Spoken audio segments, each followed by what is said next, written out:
Today I want to talk about something that I think has never been talked about enough.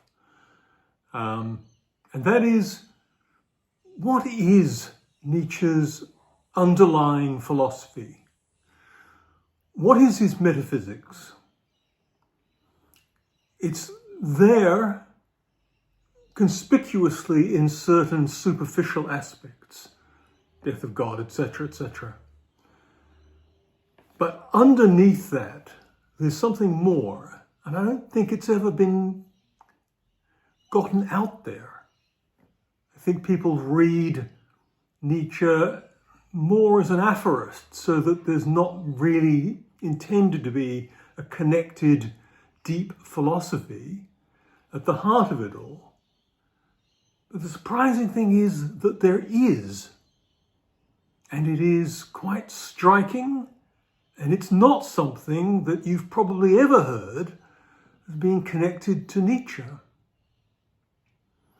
So what I want to do today is to lay this out. What does Nietzsche think about metaphysics, about what the world is like? What is his view? The thing is, Nietzsche's view comes in two parts. A very old part and a much newer part. The first part I'm going to call Nietzsche's Paleolithic metaphysics. And I don't think it's been described before. And it's this. For Nietzsche, by the way, you may well ask, how on earth did he come up with this in the 1880s when so little was known about the Paleolithic past? But he did, and the surprising thing is that it's really quite accurate. So what he says is, human beings evolved for a long time. He says eons, but millions of years. Let's say at least 2 million years. And that wouldn't be counting the antecedents of Homo sapiens that were also evolving, and we evolved from them. So their past is our past. Let's say it's 2 million years. According to Nietzsche, in those 2 million years, we evolved with certain things that helped us in our evolution, that aided our survival. So we had certain things that we had become accustomed to doing, things that we had become accustomed to eating, for example, and where that what we ate determined how our body evolved from the time when the earlier time of apes, say 10 million years ago. That evolution gave us certain traits. It gave us certain traits that were also, one could say, that were also beliefs or ways of conceptualizing the world. These ways of conceptualizing the world are our beliefs, our deep beliefs, how we see things, the very way in which our senses are attuned to the world that we are in. Now, we go with the traditional view of evolution, where all of this took place in Africa. And it didn't, as it were, touch the rest of the world until, say, 50, 70,000 years ago.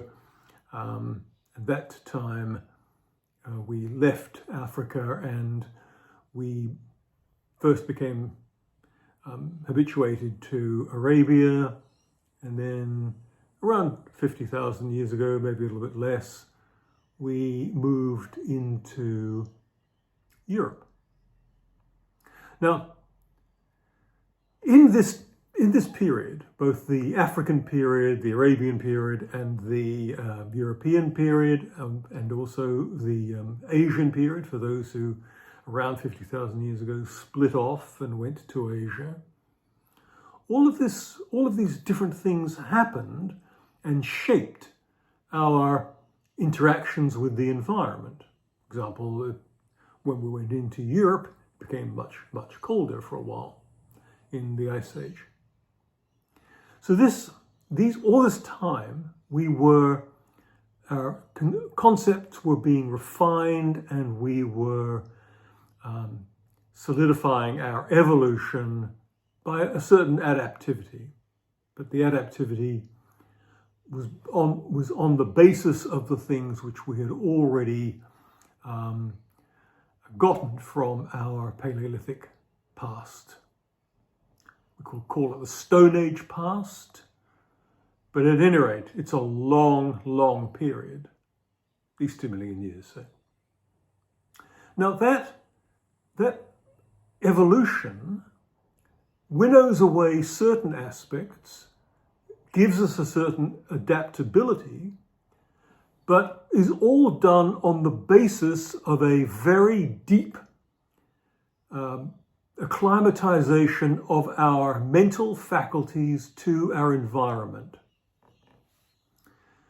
So, how we see the world is part of that evolution, as it is for all creatures. All creatures that are successful have adapted, and their mental abilities have adapted along with their perceptual abilities to give them the traits of survival that they have. So, what are these traits? Well, some of them are beneficial traits. The ability to throw a spear is one of them. It's clearly very well advanced in us. The abilities to do lots of things, to hunt and kill animals, for example, the ability to look for things which are of significance for us and importance for us, like flint and stuff like that. And all of these things help in our survival. But not everything that helps in our survival could be said to be true. Some of them are shortcuts. Some of them are things which are convenient to us, but which can't be described as, if they're perceptual, as veridical, as corresponding to exactly how things are.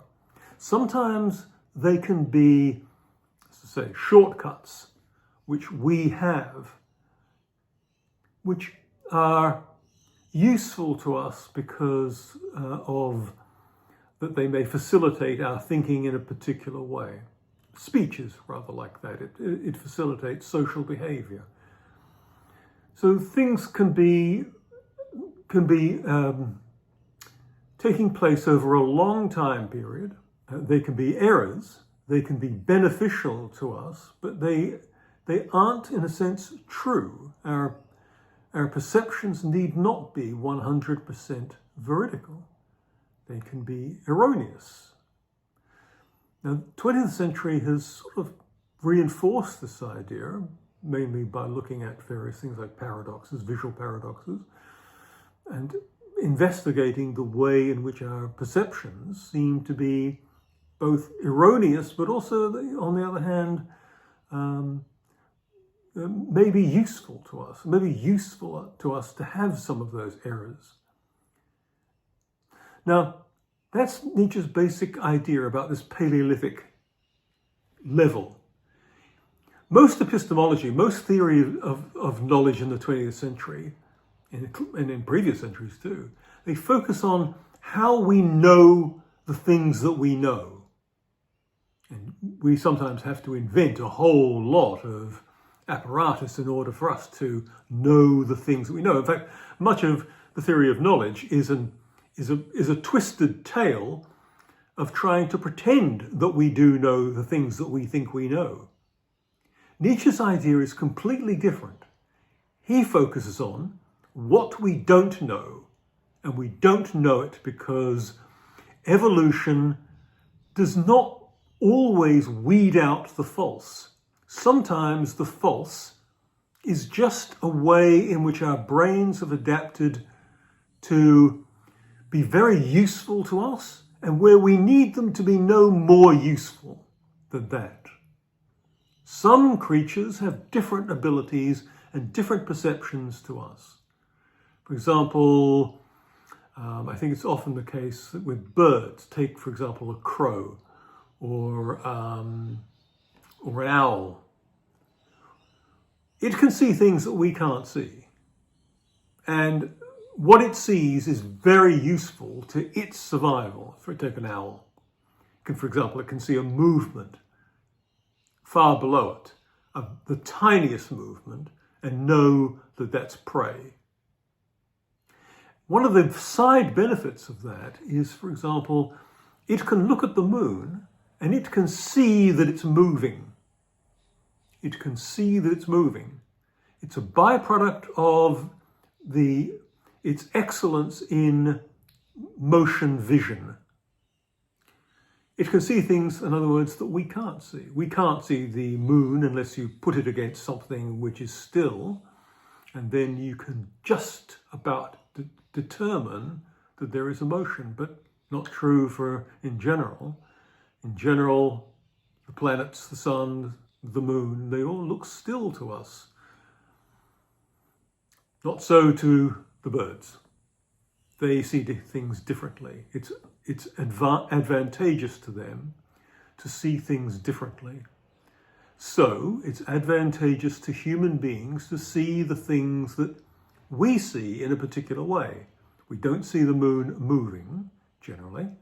We don't see the stars moving. We don't see the sun moving. They look still to us. And it's only in certain circumstances that we see a certain relative motion. So, in general, the idea is a sort of an elaboration of this. That natural selection doesn't always get rid of things that are false. Sometimes it allows things that are false to stay because they're useful to us. We aren't hunting very small, fast creatures. They get away from us. They're small and they're useless to us. So we can't eat them. Mice, whatever. We don't eat them. We eat large things. Well, we did. We eat very large things that are slow moving, and that's as much as we need. So, what else? Well, offspring. We need to look after offspring because they're helpless for a long period compared to other creatures. Their brains grow a lot in the time in which they are relatively helpless. That means we have to look after them. And that's the birth of how family structures work. We need to do those things. If we abandon our children and don't feed them, then they will die. Then we will die. So we must do these things. All of these things get, as it were, in the terminology, modern terminology, baked into us. They are there as a result of our being human, just as other things are there for owls in virtue of them being owls. If they didn't have the perceptual systems that they did, they would starve to death. So, when we consider all of this, where does it go? Well, it gives us a level of mistake, of error, that we have to contend with. Nietzsche wants to describe that as the basis of our mistakes, a level of mistake that we have undertaken. Mistakes that are not helpful for us in some tasks, like hunting small animals, very helpful for us in other tasks, like hunting down mammoth, for example. And living tribes, extended family groups, gathering together, fires for perhaps cooking food, etc. Now, this lifestyle continues on into Europe and also into Asia, across all of Asia.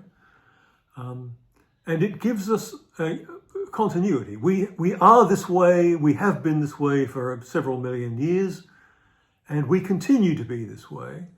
We face more hardships, we learn more things, We learn to use things to communicate with one another, and in particular to communicate them with children who must learn to do these things that adults do, hunting, for example, hunting wild animals, learning how to identify things in the environment that are very useful. All of this gathering and hunting facilitates our survival. Now, here is what Nietzsche says, and he says it in The Gay Science, which is earlier than what I'm mostly going to be talking about, which is the development of his ideas in The Twilight of the Idols. But he says this in The Gay Science. I'll read it to you, and you can read it along with me because I'm going to put it all on the screen. So here goes. Throughout immense eons of time, the intellect begot nothing but errors. Some of them proved useful and preservative of the species. He who came upon them or inherited them fought his fight for himself and his posterity with greater good fortune. These articles of belief, which have been repeatedly handed down and have finally become almost a basic component of the human species, are, for example, the following: that there are enduring things, that there are identical things, that there are things, material bodies, that a thing is what it appears to be, that our willing is free, that what is good for me is good for itself. It was only very late that the deniers and doubters of such propositions appeared. It was only very late that the truth appeared as the feeblest form of knowledge. It seemed that it was impossible to live with it. Our organism was directed towards its opposite.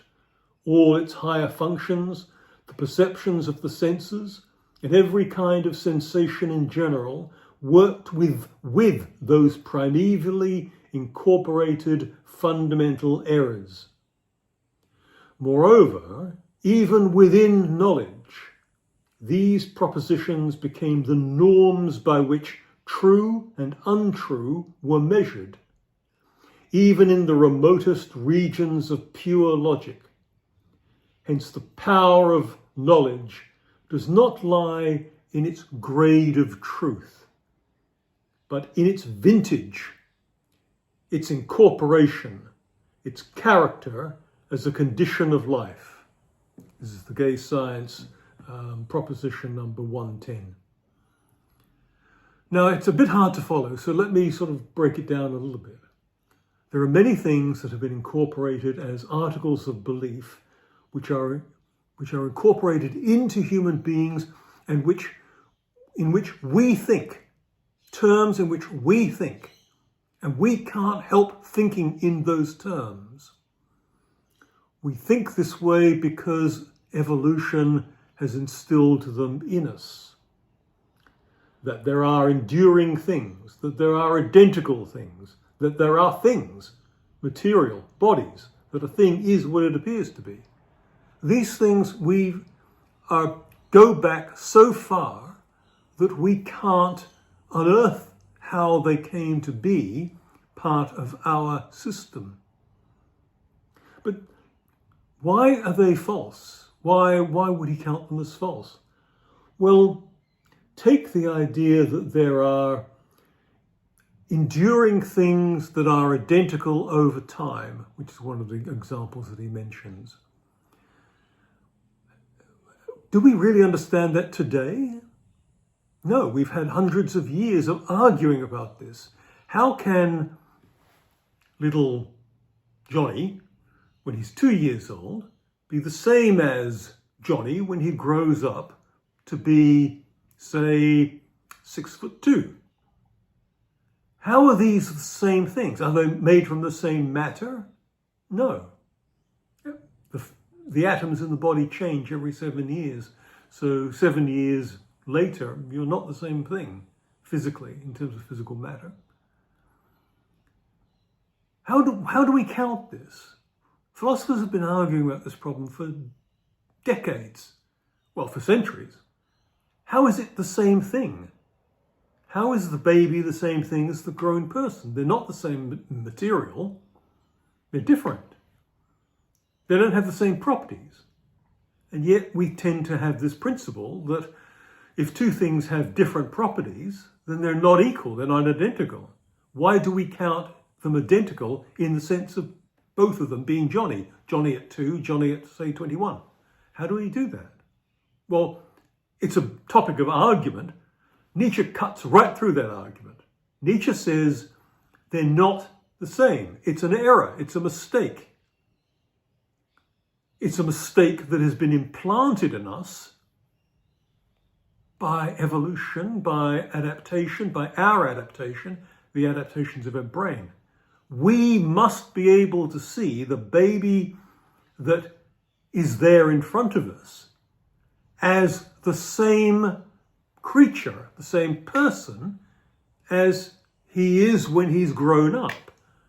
That's part of our adaptation to knowing that this baby is the same as this adult.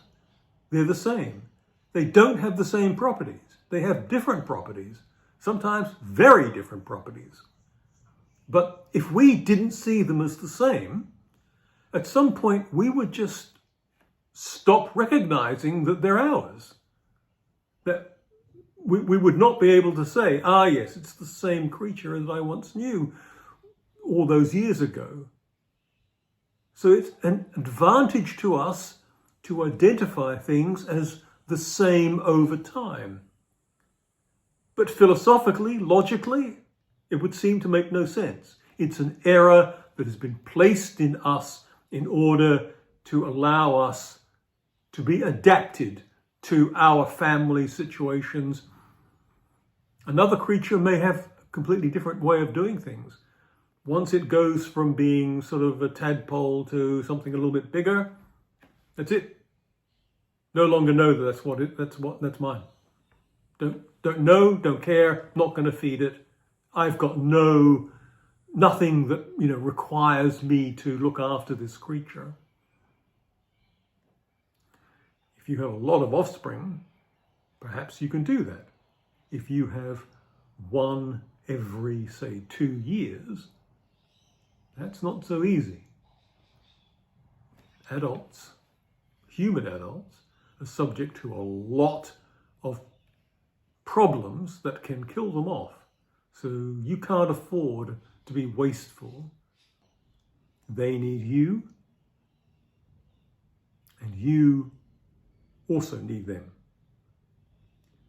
So, it's on the basis of these kinds of arguments that Nietzsche is saying, well, they're not strictly true. It's not true that this is exactly the same thing as it was when it gets to the age of 21. It's not, as it were, logic doesn't necessitate we say this, but we do say it. And so what we want is to say, well, there's a sense in which it's true, and never mind the logic. He says that about a whole lot of things, which he says, well, they're mistakes. Matter, the idea of matter or thinginess, is a mistake that goes along with that. And you could run the same argument, let's say you've got a spear or an arrow, as you might have. And it breaks. You fire it into something and it breaks. Right, well, now it's broken, you've got to fix it. Right, now you have to fix it maybe whenever it breaks, and that may be time after time after time. Eventually it's going to probably have no parts the same as when you started, and yet it's the same arrow. You're going to count it as the same. It doesn't share any of the fundamental particles, the atoms, but nevertheless you're going to count it as the same, because it's the same thing that you've been fixing. So you can run that kind of argument with what Nietzsche is saying here, and it makes some sense. Now, over time, perhaps you're not going to understand what it was that caused you to do these things, to make these inferences, to have these beliefs, they're so far back that you can't understand your own reasoning. You don't know how you came with this, yet you did. So you have to somehow explain them to yourself. It becomes a matter of philosophy now. Why do I do this? What is it? What is it in me? Nietzsche, I think, is the first one to say, look, it's false, accept that, but also accept that it's conducive to our survival. We needed it, it was very useful, and that's as much as one can say for it. It was conducive to our survival. So that's the earliest layer of error, what I've called the Paleolithic era. That sounds like a pun. Paleolithic mistakes that happened over a long Paleolithic origin to human beings, which stretches millions of years. At some point, we got smart enough to start thinking about all of this and to trying to work it out as though it was how the world really was. We've forgotten that it's an error. We've forgotten, we don't understand evolution, say 2,000 years ago. We want to know, why do we say this? And we don't have the answer before us because of evolution. Instead, we try to work out how the things that we imagine, how this thing could be, an arrow, this thing could be a moon, etc., etc. All of these things, we want to know, the philosophical questions. Why are we talking about moon, arrow, human being? What are we doing here? And we don't remember that the answer to that question is buried in our past. It seems to me only Nietzsche remembered that. So on the basis of this, then we have an early set of philosophers who tried to think about this and who thought, well, things are in motion. There is no stability in things. In other words, they get back to something like the truth underneath these changes. And for Nietzsche, one of those was Heraclitus, who got the idea that things are not stable. Things are not the same over time. They change. They change and evolve. And even things which look like they're the opposite to one another, hot and cold, war and peace, those things are fundamentally one unity. And that idea of a unity, you can see it later in Buddhist philosophy, etc. But in 600 BC, we see it in Heraclitus, and he is expressing this view in a very compelling way. But philosophy did not go the way of Heraclitus, for whatever reason. Plato, by the way, was an early convert to Heraclitus. When he was at school, Heraclitus was the philosopher that he followed. But then there was a whole sea change in Plato. Plato was convinced by the very eloquent Socrates, who was speaking in the Agora in Athens, to anyone who would listen. And Socrates had a different set of ideas. And one way or another, Plato became initially a disciple of then Socrates, when Socrates was preaching his moral views. But eventually Plato became acquainted with Pythagoras and the Pythagoreans, and his view shifted radically away from the moral philosophy of Socrates and on to something else. A view that incorporated the forms, which were something like the very essence of the thing. It continued this sort of, what we may say is a sort of a pre-Heraclitean mistake. The idea that, well, if we've got an arrow, it's got to have, exhibit arrowness. It's got to have the form of an arrow. Now that seems to freeze that thing in time and space.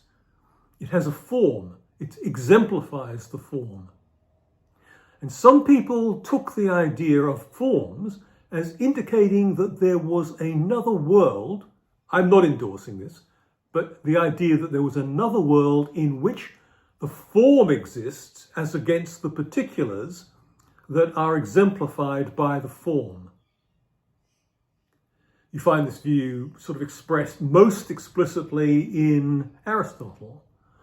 And it kind of becomes attached to Plato. It becomes, even today, it becomes the dominant theory of what Plato was on about in his forms. I don't believe it at all, but many people do. So Plato was thought to have initiated this, what I call two-worldsism. Two-worldsism is the idea that there's a world of particulars and there is a world of forms. And you also find this, to some extent, to the extent that we can understand it, also in Parmenides. So at any rate, there's this tradition that is anti-Heraclitean, that goes from Parmenides through to, and incorporates some of the ideas of the Pythagoreans into Plato. And the Pythagorean ideas then gradually take over from that, until that Pythagorean base is really what Plato is on about in the later part of his career.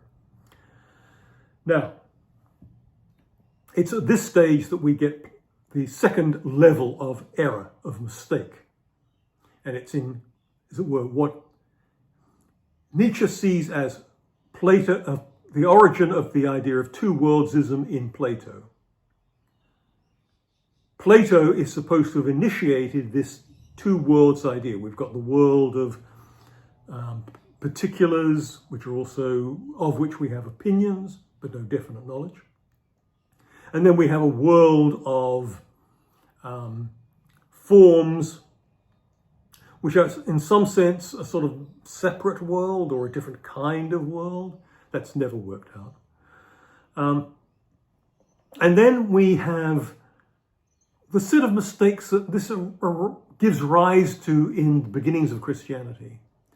Because Platonism develops into a more spiritualist idea in Plotinus, for example, early on. And these spiritualist ideas then become entangled with the idea, well, that's where God exists. That's the kingdom of God. That is the kingdom of the one, the spiritual one, which our task is to be at one with. And that's a whole different level of what Nietzsche thinks of as a mistake, a terrible, terrible mistake. It gets baked into this kind of Christianity, and then we have a realm of God and a realm of us. The realm of us becomes, in Christianity, a fallen realm, and the world of God is the unfallen realm to which we aspire.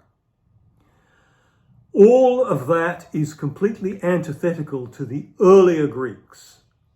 For the very early Greeks, say the Heraclitean Greeks, there is only one world. There is only one world. There's only one world in Heraclitus. There's only one world, and that world is divine. In this later version of what is called Neoplatonism, there are two worlds. One of them is a corrupt fallen world, and the other is a perfect world, a world of divinity, spirituality, whatever you like. And now you see how this all fits together. These two realms, what the Platonic mistake sits on top of the Paleolithic mistake. That's an important point.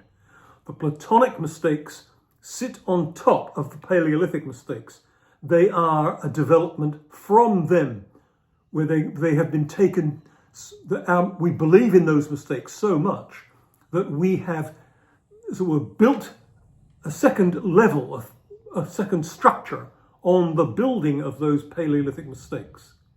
And those mistakes carry us through, as it were, born by Christianity across into all of Europe, and become the basis for the Christian world. Sometimes some people are trying to go back to the Greeks, as in the Renaissance. But for the most part, this is a view which is very helpful to the ordinary people, to the non-philosophers, because they can see things. It helps them to understand what religion is. So, for example, the anthropomorphism that we have in the Paleolithic period, where we see divinities in creatures around us, usually dangerous creatures like leopards, lions, etc., mammoths, which are dangerous as well. These creatures are incorporated often with human characteristics. You see this in Göbekli Tepe. You see this also very much earlier on than that in this sculpture of the Lion Man. The Lion Man is, I think, 43,000 years old. It has a man's head and a lion's body. That's a big clue as to how they saw that world, as it's essentially an anthropomorphized vision of the world. Now, we carry that on into Christianity because eventually Christianity becomes an anthropomorphized view. God becomes a man, usually. God becomes a man. And that man, that human-like creature, has divine attributes, but also in that, also non-human attributes. For example, living forever, which was the earliest conception of what the gods were like. They lived forever. All of this is for Nietzsche the terrible disaster, the move to decadence, the move to a catastrophic mixing of two things. He despises the image of Jesus, the one who turns the other cheek, the pacifist, the one who is concerned about the kingdom of heaven, but not very concerned very much about the world below. Now, I know Christians will argue about this, and they will argue about it because they've been arguing about these features for 2,000 years. You will easily be able to get an argument to say, well, that's not what Jesus was. He was this and that. Sure. But what Nietzsche sees in this is steps up to, as it were, a guillotine. Steps up to something that is disastrous for humanity. The earlier mistakes were conducive to our survival, but Nietzsche sees the mistakes that were built upon Neoplatonism, Christianity, the absorption of Neoplatonism into Christianity. Nietzsche sees those things as effectively causing our downfall because he sees Christian morality as not being conducive to our thriving, our survival. It is not what we need in order to become or remain the species that we were 2000 BC even. He sees ourselves as disappearing as we go on. Why we disappear, why we become decadent, and by the way, he sees that decadence even in Plato's time, in the time of the classical Greeks. It's by that point, human beings have fallen from their height. At least, as far as he knew, their height was something like maybe 2000 BC. But in the interim, up to 500 BC, 400 BC, he sees us as declining. He sees us as falling away. And so the signs of what we will become, in, say, 1000 AD or 1500 AD, 1600 AD, etc., are all of the manifestations of decadence, of decline, of a people that are no longer capable of surviving, of thriving. So that's why he focuses on morality, because he thinks Christian morality is, as it were, the train that takes us from, say, 200 AD with the Neoplatonist Christianity, or its eventual amalgamation into Christianity, around about 400, 500. These things take time, but they lead us to decline. We don't have the moral qualities that we once had, and that we had even in the Paleolithic period, where we were able to thrive. We have stopped thriving. And we have stopped thriving because we have a philosophy written into a religion that has stopped us from thriving. That's Nietzsche's big view. So one last question then, a final question. What does he think about the world? What does he think the world is underneath these Paleolithic eras and underneath these Platonic eras? What is up beneath all that? What is the world positively like? Well, he takes his lead from that, from Heraclitus. The world, he thinks, is a world not of things, but of processes. By the way, if you know any philosophy, you'll know that Whitehead revived that view in about 1927. Whitehead probably had never read Nietzsche, but he tried to revive the view not of things, which he had reasons not to believe in by that point, as had Russell. The world is not a world of things, it's a world of processes. So process philosophy came from that sort of similar source, based on Heraclitus. Now, that's the basic idea. What is that? That's part of the idea of what Nietzsche believes is, as it were, underneath these mistakes. Another thing that's underneath it is all the things that we think of about ourselves. For example, our will. Our will is what motivates our actions. Our actions are based on our willing. Our willing is based on our motivations, on our decisions. All of these things come forth in our will. The ego gives rise, our ego, that is my sense of myself, comes to the fore and is reflected in the other things in the world. So the thinginess of the world comes from my ego, me. I'm a separate creature to other people and to animals, to the world, to the rocks. Therefore, the thinginess of the world comes from ego. In the same way that we think of all of these projections of ours onto the world are projections of our mistakes. So, the other things that go with his idea, of this Heraclitean idea, is a kind of holism. The world is a whole. That is, the idea of me willing and doing something in the world is a world that has been cut up into pieces. Me, my sphere, what I'm doing to this. That is something compartmentalized. It separates me off. According to Nietzsche, that's a mistake. The world is holistic. It is all connected. It is all one thing. And to compartmentalize it, to cut one thing off from another, is to indulge in this Paleolithic mistake. We can't help but do it, but we do it. Just as we project our ideas of a god as a Paleolithic god, in the way a Paleolithic person would, in an anthropomorphic way, so we compartmentalize the world, cut things off. It's really a holistic thing. And interestingly enough, that kind of holism is revived in quantum mechanics, as is the denial of, as it were, the thinginess of things.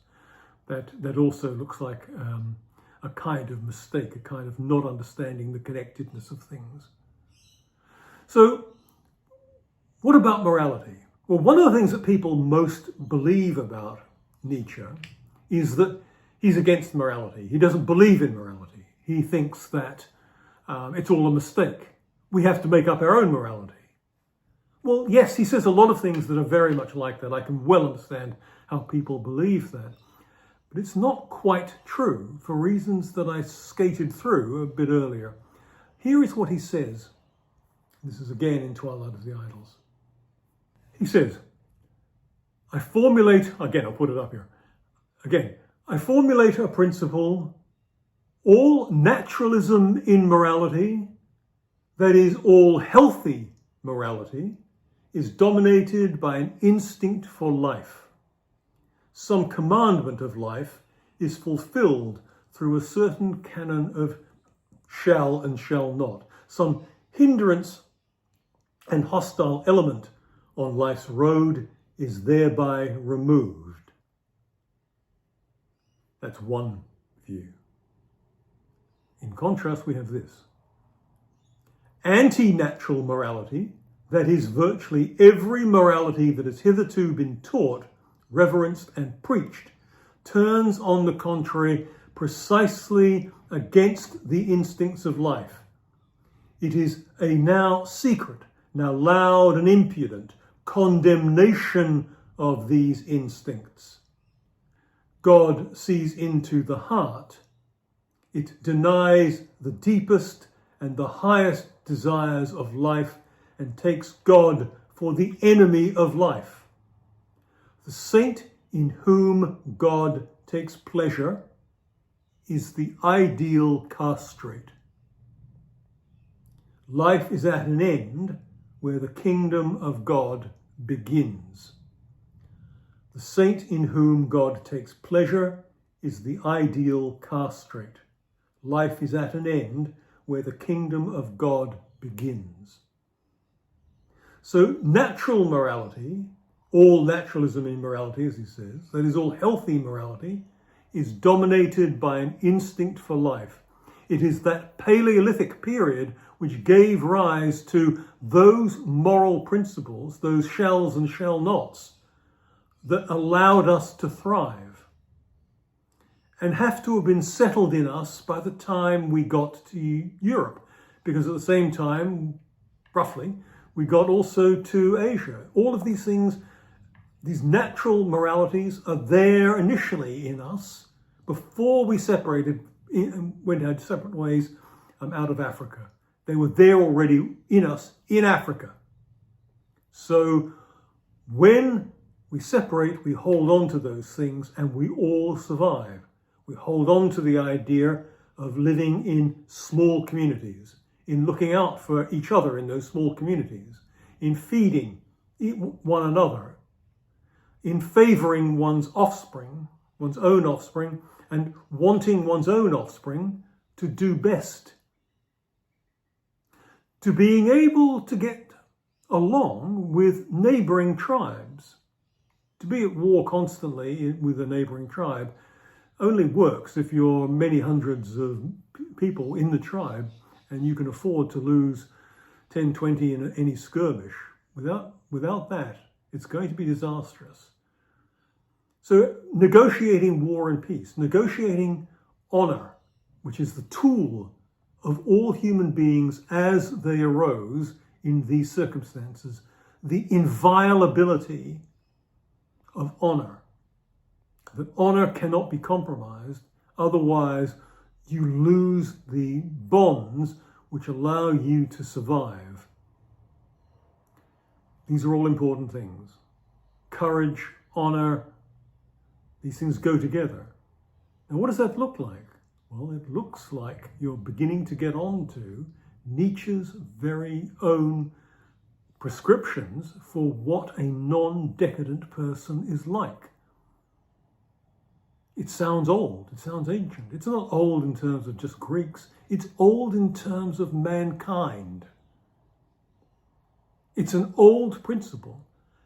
And you might say, well, yeah, without those principles, we're not going to survive. We can't survive. Look around us. What on earth has happened? You have nothing of that. Nietzsche was despairing about the human beings that were alive when he was alive in the 1880s, when he was prognosticating about them. My God, how disastrous steps down have been taken since that time. He would not have been able to recognize humanity since then. I mean, you may well ask, is it even the same humanity? And I think Nietzsche's answer would have been, no, it isn't. One last thing. Nietzsche is not a materialist. He doesn't believe in a material world unless that material world has a completely different character to the one that we recognize. Namely, it's holistic, and it's a world of flux. It's a world in which we exist in a flux that we have broken up through our evolution. Now, given that, what does he think?